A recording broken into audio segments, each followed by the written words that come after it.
Hola, somos Torre Fuerte. Ahora escucharemos al pastor David Pedraza con el tema Creemos en la Biblia. Iniciando la serie ¿En qué creemos? Esperamos que este mensaje sea de bendición para tu vida. Dios te bendiga. Hoy iniciamos una nueva serie. Esta nueva serie de predicaciones para un servidor es impresionante. Todavía tenemos mucho que aprender en cuanto a una vida con propósito, pero ahora ese transitar será hecho de manera particular, ese caminar con Dios, a dónde y la forma en la que Él te dirigirá. Y espero con gran expectativa ver ese mover de Dios aquí en Torre Fuerte. Pero en lo concerniente a los cultos, vamos a avanzar a otro tema. Este tema es diferente al anterior, porque el otro era un tema tremendamente práctico. Ahora será un tema más de fundamento, de soporte, de cimiento de nuestra fe. A esta serie la hemos llamado ¿En qué creemos? ¿En qué creemos? A lo largo de los próximos domingos serán expuestos algunos aspectos fundamentales de nuestra convicción que justifican nuestra razón de ser como iglesia. Si bien es un tema más teológico, encontrará que ese soporte teológico va a ayudar a que exista una doctrina y también una práctica cristiana. Y de eso vamos a hablar. Hoy iniciamos este primer tema. Le hemos llamado Creemos en la Biblia. Creemos en la Biblia. Le invito a que piense por un momento. ¿Qué pasaría si quitáramos de nuestra vida cristiana la Biblia? ¿Qué permanece de nuestra fe sin ello? ¿Qué queda? Bueno, algunas reflexiones.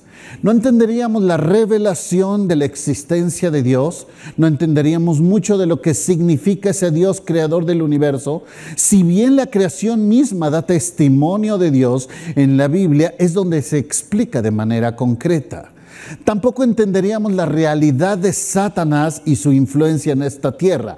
Andaríamos hablando de cosas como es el karma o es la suerte o cualquier otra cosa que explicase lo que sucede en nuestras vidas. No tendríamos gran certidumbre de la revelación de Jesucristo y del ministerio del Espíritu Santo en nuestra vida. Sería complejo entender las circunstancias adversas de este mundo y seguiríamos pensando en esquemas utópicos de justicia, la bondad de la gente, o hasta le echaríamos la culpa a la suma de las energías. Tampoco entenderíamos el propósito de nuestra vida como hemos venido estudiando. No entenderíamos la naturaleza del pecado, porque sin conciencia del pecado no hay una necesidad de redención. ¿Salvarme Dios de qué? Si en esencia no soy tan malo como otros. Por lo tanto, tampoco tendríamos una posibilidad de redención, no tendríamos una esperanza de vida eterna, porque no tendríamos conciencia de la misma, y por si fuera poco, tampoco tendríamos razón de ser como iglesia. ¡Wow! Se desvanece toda nuestra vida cristiana. Esto es lo que tenemos como uno de los principales fundamentos de nuestra iglesia, nuestra declaración doctrinal. Les voy a pedir si me la ponen, por favor, ahí en la pantalla. La leo de manera literal. Creemos en la Sagrada Biblia, compuesta por el Antiguo y Nuevo Testamento, 66 libros en total. Es inspirada por Dios, infalible y sin error en sus manuscritos originales, y que es la autoridad, subrayo esto, suprema y final en todos los asuntos de vida y fe. Esto es lo que enseñamos en los cursos de membresía y es uno de los fundamentos injertados en la Secretaría de Gobernación para Torre Fuerte. El fundamento bíblico está abajo, 2 Timoteo capítulo 3, verso 16. Toda la Escritura, dice, es inspirada, soplada por Dios y útil para enseñar, redarguir, corregir, para instruir en justicia, a fin de que el hombre de Dios sea perfecto, maduro, usan otras traducciones, enteramente preparado para toda buena obra.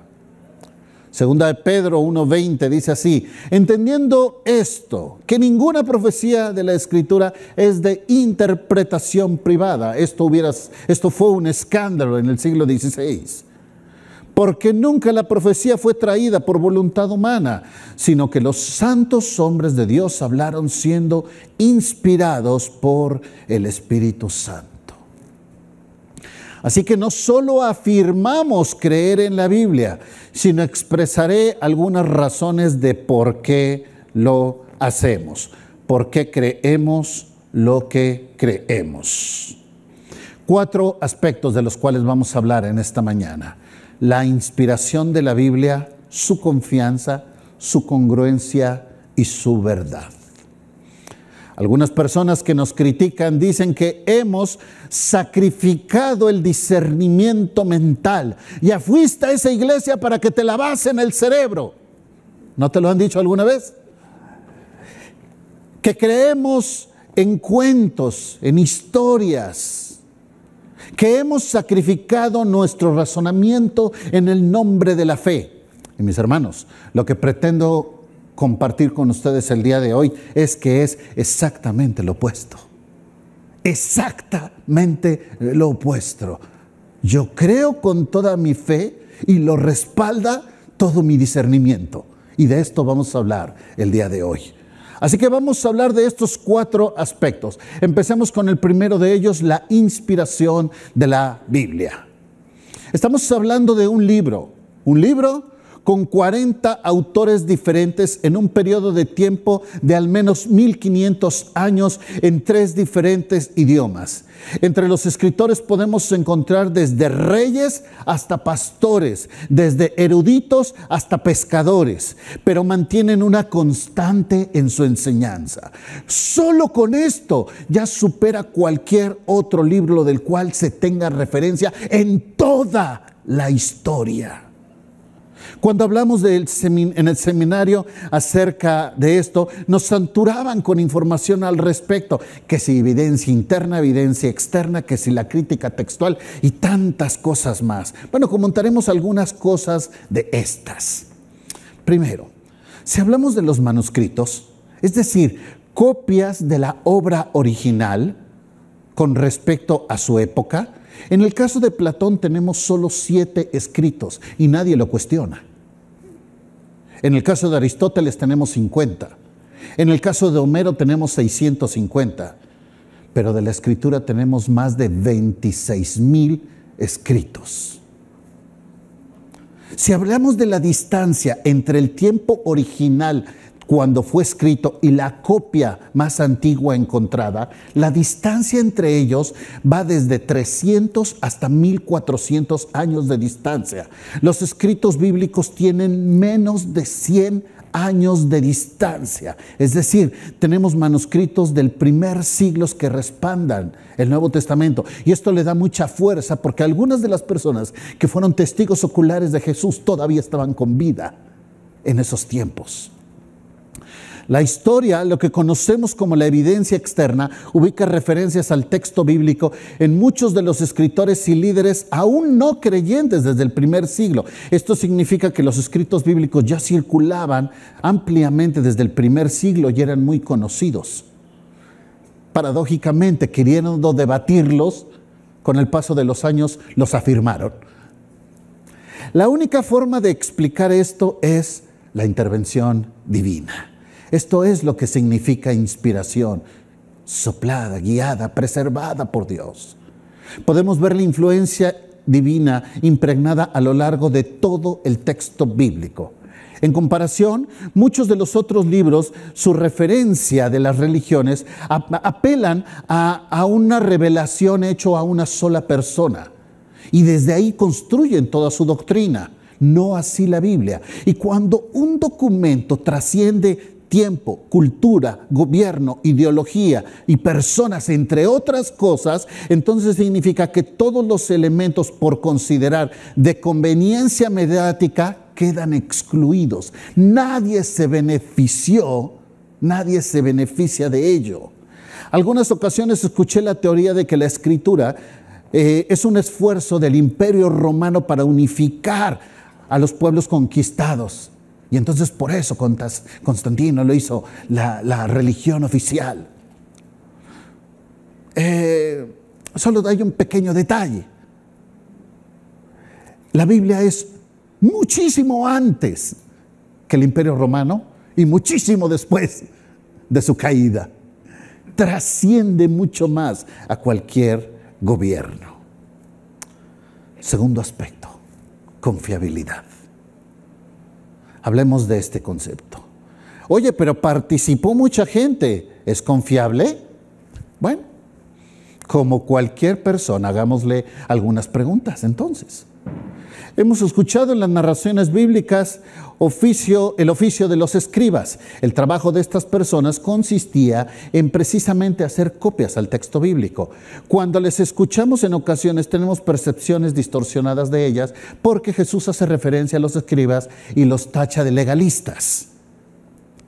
Recordemos que en los tiempos de Jesús no existía la imprenta. Esa es una de las razones por qué explotó el evangelio en los tiempos de Lutero. La invención de la imprenta provocó que el texto bíblico estuviera al alcance de muchas personas en muchos lugares.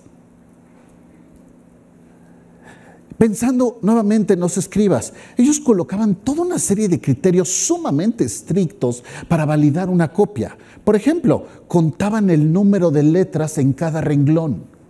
El número de letras en cada renglón. Y tenían que cuadrar el número de letras y la letra central tendría que ser exactamente la misma. Así contaban el número de renglones hacia abajo y el número de renglones tenía que ser exactamente el mismo. Hacían un cruce de información. Si el renglón central con la letra central no correspondía, se tiraba todo eso y se volvía a empezar el escrito. Al paso de los años, resulta que de esos 26,000 escritos que tenemos de la Escritura, encontramos una equivalencia del 99.8%. ¿No le parece impresionante? 99.8%. Pero como somos seres humanos, nos encanta pelearnos por el 0.02. En el año 1946, ya muy cerca de nuestra época, hace unos 70 y tantos años, fue encontrado un hallazgo conocido como los manuscritos del Mar Muerto en las cuevas de Qumran en Israel. Se considera que son alrededor del año 250 a.C., una colección de 972 manuscritos y una muy buena parte del Nuevo Testamento podemos encontrar entre ellos. Isaías, el libro de Isaías está completo y el resto de los libros del Antiguo Testamento hay secciones o se pudieron rescatar al menos secciones. Esto da una gran fidelidad al texto bíblico. Otra forma de hacer evidente la credibilidad de un texto es su trascendencia histórica. Es decir, cuando los hombres, los lugares, los eventos, las culturas tienen una comprobación a través de las evidencias de estos, evidencias de tipo arqueológico o histórico. Por ejemplo, podemos encontrar referencias a pueblos, culturas, reyes, eventos históricos y tantas cosas más para afirmar la veracidad histórica de la Biblia. La Biblia ha dado certidumbre a hallazgos para confirmar muchas cosas. Por ejemplo, el acontecer de las ciudades que hoy son ruinas o que ya no existen, como Petra, Sodoma o Jericó. Da evidencia existencias de gobierno como el de Pilato o el de Tiberio. Confirma el uso de lugares y prácticas como el pretorio para los juicios públicos y aún confirmar la práctica romana de la crucifixión. La formación del canon bíblico sucede alrededor del año 350. Los criterios para elección varían brevemente entre diferentes estudiosos, pero para esta fecha ya era de uso general el canon tal y como lo conocemos. La diferencia que algunos se van a enfatizar de los libros llamados apócrifos o pseudocanónicos no tienen gran problema al entender un poco de historia y los criterios de elección del canon bíblico. Estos libros representan escritos históricos del pueblo judío que incluso fueron traducidos cuando los griegos tenían control del imperio conocido y entonces tomaron y tradujeron el texto hebreo al griego. Y esto es lo que se conoce como la Septuaginta. y tomaron algunos de estos libros históricos y los incluyeron como anexos. Los criterios del canon bíblico desechan estos textos y muchos otros de la época por algunos criterios que se utilizan para la elección. Elementos como citas cruzadas con otros textos de la Biblia. ¿Qué significa? Que Samuel habla de Josué, Josué habla de Samuel. Esa es una referencia cruzada. El testimonio de escritores, la congruencia teológica, la referencia de Dios y tantos criterios más. ¿Por qué entonces es un problema para la Iglesia Católica? No, para ellos no es un problema. ¿Por qué? Porque nosotros, si recuerdan ustedes la declaración doctrinal que hicimos, ¿qué dijimos que era la Biblia? Autoridad final en todo aspecto de fe y conducta. Para la Iglesia hay un elemento adicional, la tradición apostólica. ¿Qué es la tradición apostólica? Básicamente que por encima de la Biblia está lo que diga el representante de Cristo en la tierra, es decir, el Papa. Y si el Papa dice que es algo, así es. Oye, pero la Biblia no lo dice, no importa. Lo dijo el Papa. Y si es ex cátedra, todavía más. Y de este concepto, a partir de este concepto, surgen doctrinas como el purgatorio, aunque después se retractaron de ello, la intercesión por los muertos, el celibato, la asunción, no ascensión, asunción de María, el oficio de María como corredentora, el Papa como vicario de Cristo y tantas doctrinas más. Cuando yo coloco la autoridad apostólica por encima de la Biblia, pues lo que digan ellos es lo correcto. Esta es la diferencia. Para ellos no hay problema en este sentido. Varios hombres ateos han dado a la tarea de desacreditar la evidencia histórica de la Biblia y han terminado reconociendo el mensaje del Evangelio. De los más conocidos ahora escritores cristianos encontramos a Josh McDowell y a Lee Strobel, el cual hizo una película, salió en el 2017, hicieron una película acerca de él y salió en el año 2017. Ambos convertidos y dedicados el resto de su vida a compartir el Evangelio con otras personas. Nos encanta que los ateos cuestionen a la Biblia y la investiguen. Acaban siendo creyentes. No necesita ser defendida, se defiende sola. Hablemos de la congruencia de la Biblia. Si le hacemos un examen tocante a su armonía, su unidad literaria, su exactitud, es impresionante el resultado. Si exponemos declaraciones que hace lo que llamamos profecía, es la única forma en la cual se ajusta perfectamente con la evidencia histórica. Por ejemplo, la profecía de Daniel. Daniel hace una declaración, interpreta el sueño de Nabucodonosor y ese sueño representaría lo que habría de suceder en el mundo conocido de ese tiempo en los próximos 700 años. La plenitud del gobierno babilónico, la caída a través de los medo-persas, el crecimiento del imperio griego y el establecimiento del imperio romano. Todo esto está profetizado en Daniel y tiene su cumplimiento cabal, como dirían los salvadoreños. Es impresionante la certeza histórica y con números que hay tocante a estos eventos. Y si hablamos de las profecías con respecto a la venida de Jesús, no. Todavía es más tremendo. Dicen los escritores, los estudiosos, que hay más de 300 profecías o referencias tocante a la venida del Mesías. Miren, si solo hablásemos de las 20 más relevantes, la posibilidad de cumplimiento en una persona es prácticamente única. Necesitamos expresiones matemáticas para calcular la posibilidad. Ponga un 26, decía el pastor Edgar hace algunos meses, y agréguele ceros, 10 al menos, para calcular la posibilidad de que una persona cumpla lo que se cumplió en Jesús en cuanto a sus profecías. La conclusión es que si la Biblia narra con este nivel de perfección eventos del pasado, nos hace pensar que las declaraciones presentes y futuras son también dignas de confianza.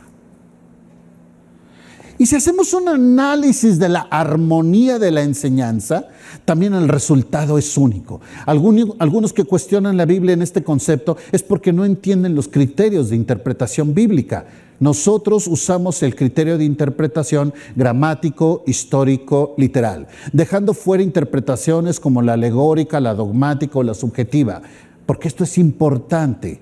¿Por qué utilizamos gramático, histórico, literal? Gramático, porque Dios se comunicó por medio del lenguaje. Entendamos el lenguaje. Si no entiendes el lenguaje, no vas a entender cómo es que Dios se comunicó. Cuando estuve en el seminario dando clases, 6 años fui profesor de hermenéutica. Cómo disfruté esa materia. Y llegaban los alumnos y les decía, ¿qué creen? ¿Creen que se libraron de español? Buenas noticias. Me traen un resumen de gramática española para la siguiente clase. Y algunos no tenían la más remota idea de lo que es un verbo, un sujeto, un predicado, un adverbio, una condicional, una conjunción, una preposición. ¿Qué es una frase independiente y qué es una oración dependiente? Y entonces de ahí surgen tantas herejías, porque no entienden la gramática.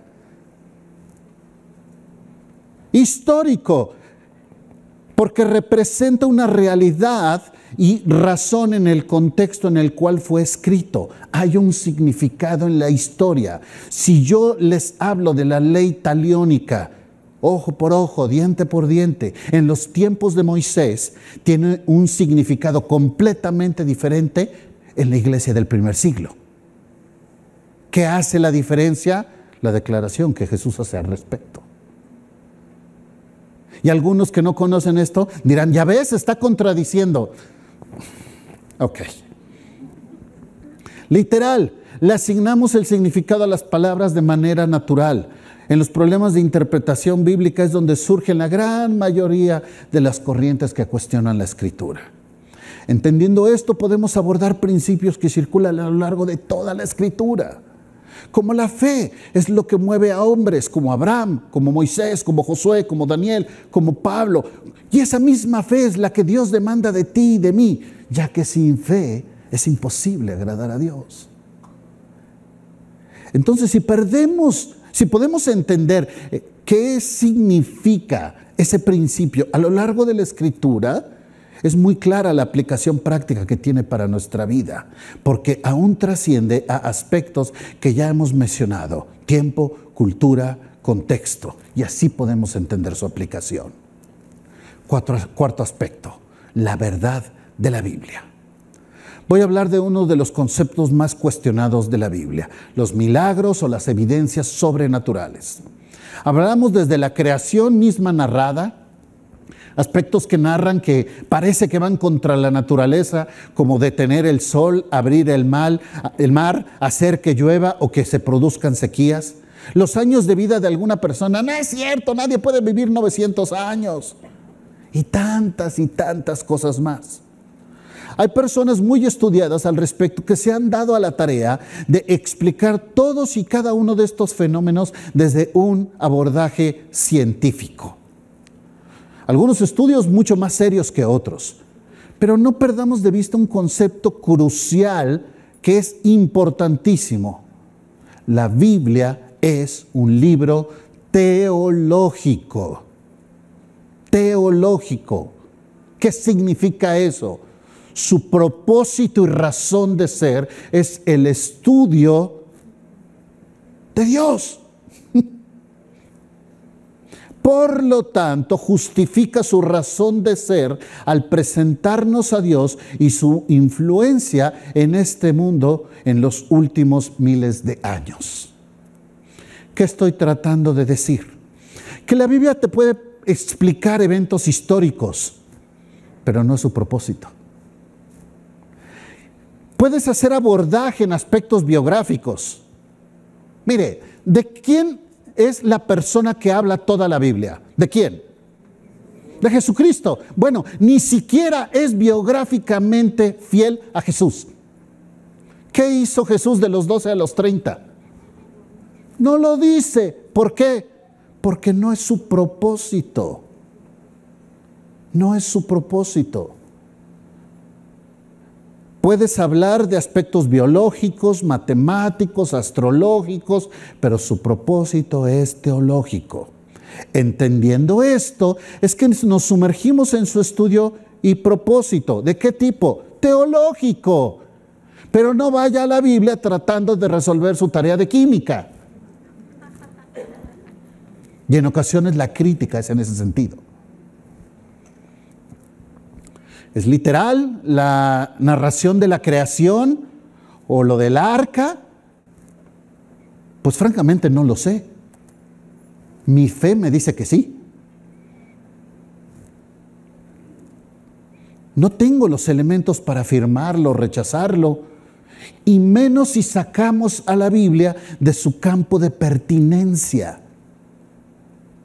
Lo que me queda claro es que hay una verdad teológica que nos enseña.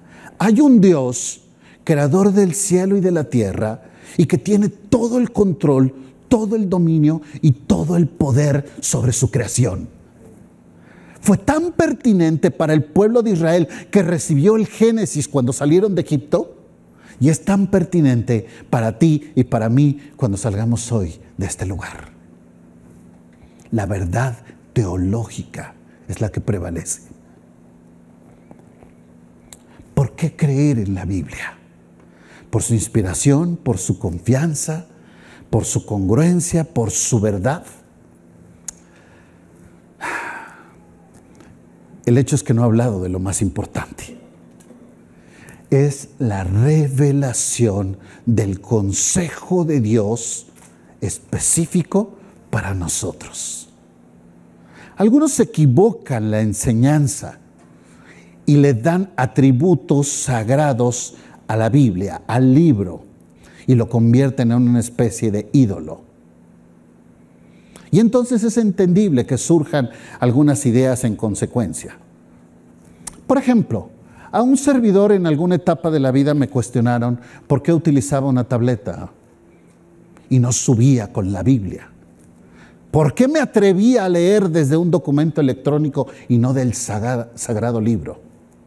Pues muy sencillo, hermanos. Aquí tengo 10 Biblias en diferentes idiomas, comentarios, concordancias, diccionarios, en un espacio mucho menor a cualquier Biblia de uso normal.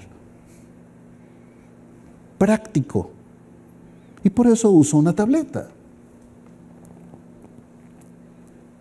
¿Por qué? Porque el tema no es sagrado el libro, sino el contenido es el que lo hace sagrado. No es el libro en sí mismo. No le pones una veladora a la Biblia.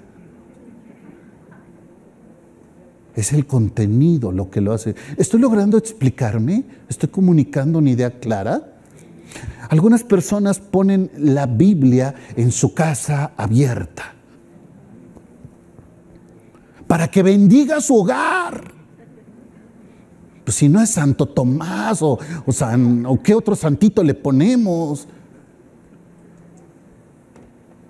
Y si tú en esa casa no te conduces bajo los principios que ese libro dice, pues ese hogar no es bendecido, a pesar de que la Biblia esté abierta en el Salmo 23. Porque lo que hace verdadero y sagrado es el contenido, la enseñanza, la instrucción, no el libro en sí mismo. No te pierdas de vista en esto. En ocasiones perdemos este sentido. La Biblia como tal es solo un libro, pero su contenido es vida. Su contenido es vida. Es un manual que nos expone el consejo de Dios para nosotros, la esperanza de Dios para nosotros, el anhelo de Dios para su creación. Y no solo nos expone eso, nos da certidumbre histórica, nos da certidumbre moral nos da certidumbre en cuanto a esperanza futura. La Biblia puede romper cualquier paradigma. Es capaz de ser confrontada bajo las reglas de cualquier documento y sobrepasa a cualquier documento del cual se tenga evidencia en esta tierra. En ocasiones perdemos de vista esto y te invito a cuestionar esto, y con esto vamos cerrando. ¿Qué es para ti la Escritura? En ocasiones perdemos de vista esto y nos vamos a la dinámica de verla como un libro más, de verla como algo, literatura. Literatura tiene historia, tiene literatura, tiene profecía, tiene de todo. Y cuando te metes a estudiarla, más encuentras en ella. Pero nunca pierdas de vista lo que es. No le des un valor más de lo que es. Valora a quien revela. Valora a quien merece la adoración y que seas guiado por Él. Vamos a orar.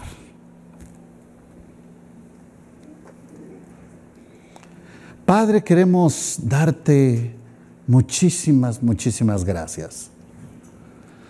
Dios, tú permites que podamos tener a nuestro alcance en nuestra casa tal vez 1, 2, 5 Biblias. Eso es algo que fue prohibido para muchas gentes en muchos tiempos, en muchas culturas. Hoy nosotros tenemos este privilegio. Tenemos a nuestro alcance tu consejo. Podemos traer en nuestro celular 5 Biblias sin problema. Podemos verlo en diferentes idiomas.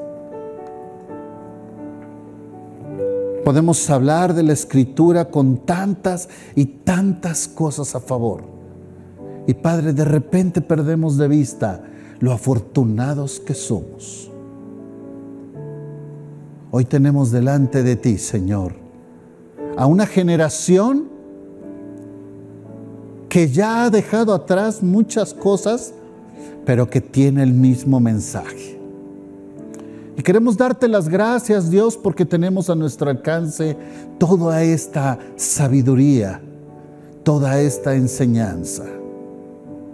Padre, que cada uno de nosotros pueda entender claramente lo que representa este privilegio en nuestras vidas y conducirnos, Señor, en consecuencia con respecto a tu palabra.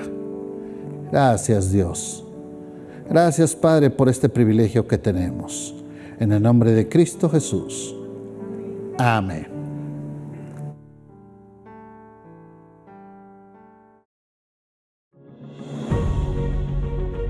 Gracias por escuchar este mensaje de la Palabra de Dios.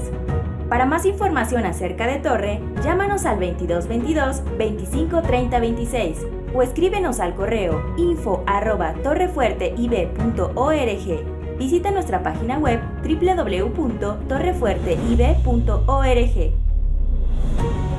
Te invitamos a seguirnos en nuestras redes: Facebook, IB Torre Fuerte, Instagram, Twitter y Telegram, Torre Fuerte IB. Dios te bendiga.